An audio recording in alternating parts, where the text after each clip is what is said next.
A very good evening to all of you. So, let us start our series of solving NBHM solutions. So, I hope you are liking this series. So, our first question is,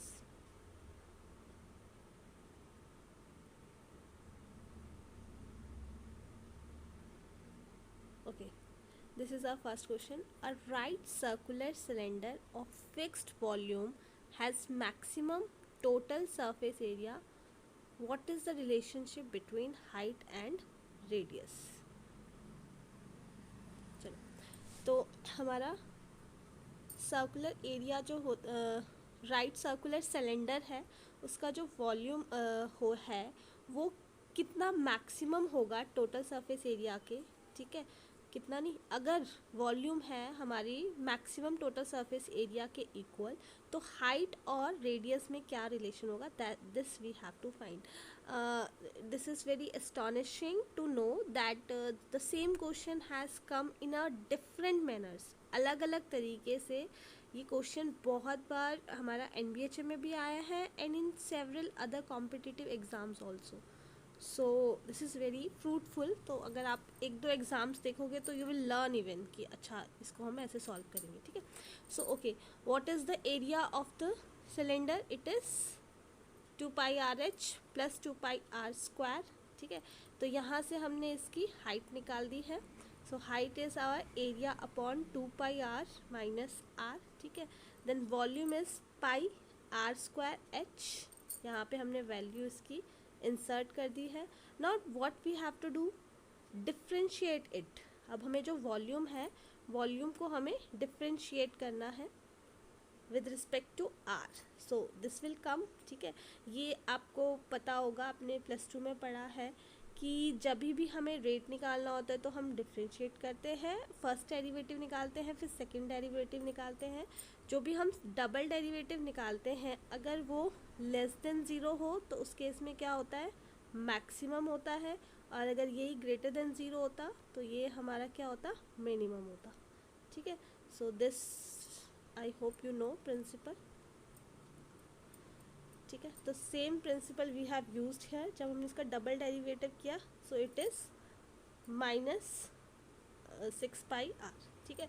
I hope ये आपने note कर लिया होगा. This is very understandable to you. कुछ नहीं किया हमने, बस एरिया निकालना है, वहाँ से हाइट निकाली है, फिर वो वॉल्यूम में डाल दिया एंड वॉल्यूम को डिफ्रेंशिएट कर दिया.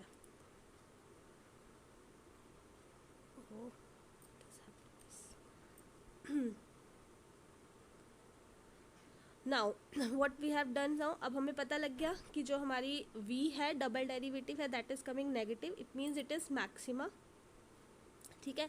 देन हमारा जो फर्स्ट डेरिवेटिव करके ये यहाँ से हम r निकाल देंगे, ठीक है. जो हमारा स्टार्टिंग में h हाइट जो हमने निकाली थी, ठीक है, there we will be inserting the value of r and on solving this is all the calculation. So what we will get that h is equals to the diameter of a cylinder. Height जो है cylinder की वो कितनी equal होगी, diameter की equal होगी, ठीक है. So this is very important. Okay, I hope this is understandable to you. Now moving towards the next question.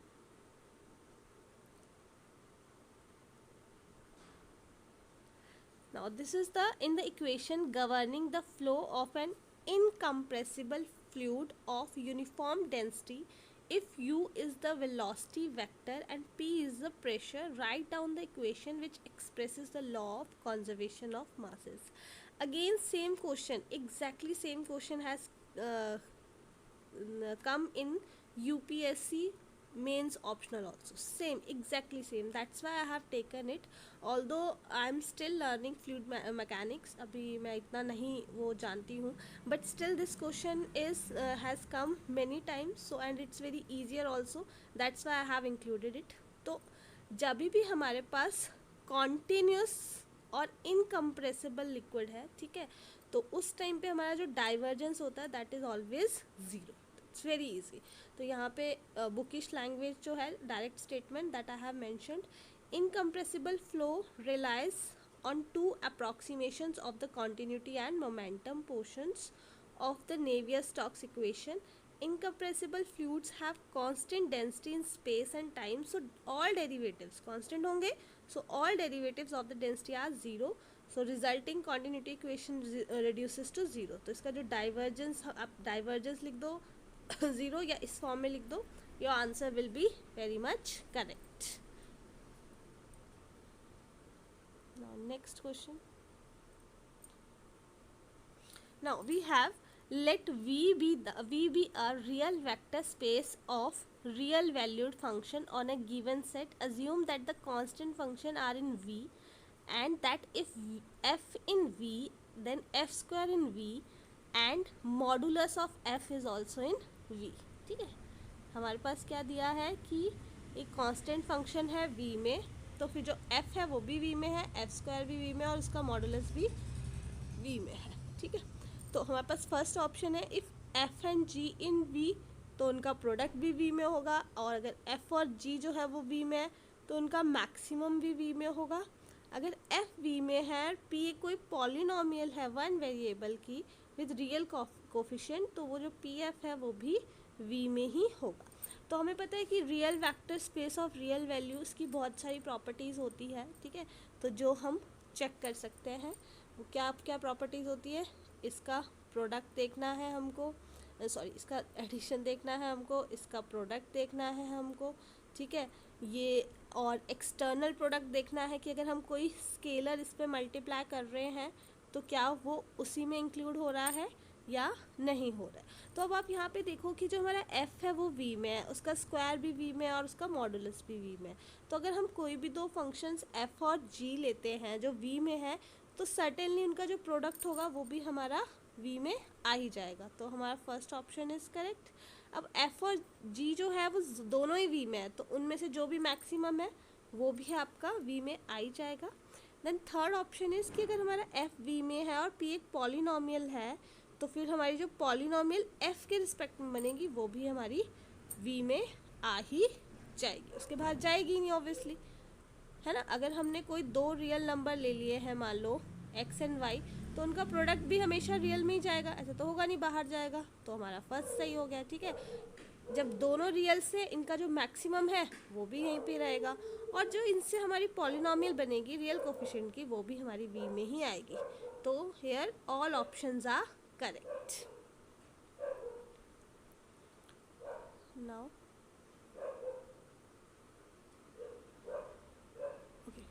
Now we have to find the general solution of this system.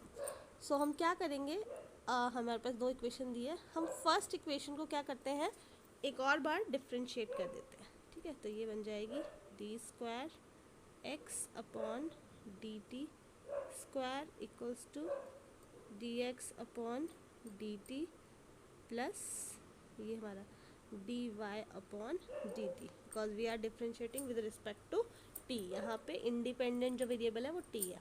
ठीक है, ये D square आ गया, तो आई can right this, यहाँ पे मैं D इसको इस तरफ ले आती हूँ, ये d y upon d x है, तो मैं यहाँ पे लिख सकती हूँ 4x माइनस 2y। ठीक है, इसकी जगह मैंने ये वैल्यू पुट कर दी है।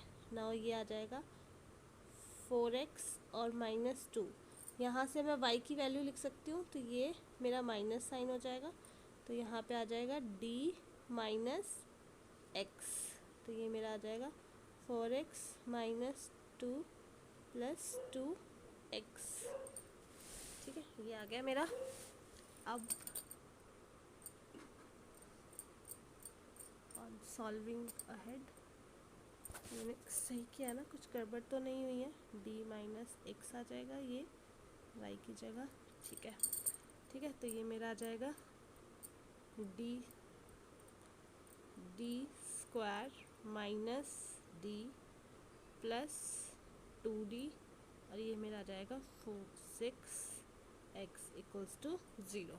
ये मेरा आ जाएगा d square plus d minus 6 equals to 0, मतलब मैं ये ऐसे ले लूँगी ना, क्योंकि इसके साइड पे भी x है। ठीक है, तो ये मेरा आ जाएगा, तो राइटिंग हियर, तो ये मेरा बन जाएगा m square plus m minus 6 equals to 0। So I can write it m plus 3 and m minus 2, है ना। लिख सकती हूँ मैं ऐसा।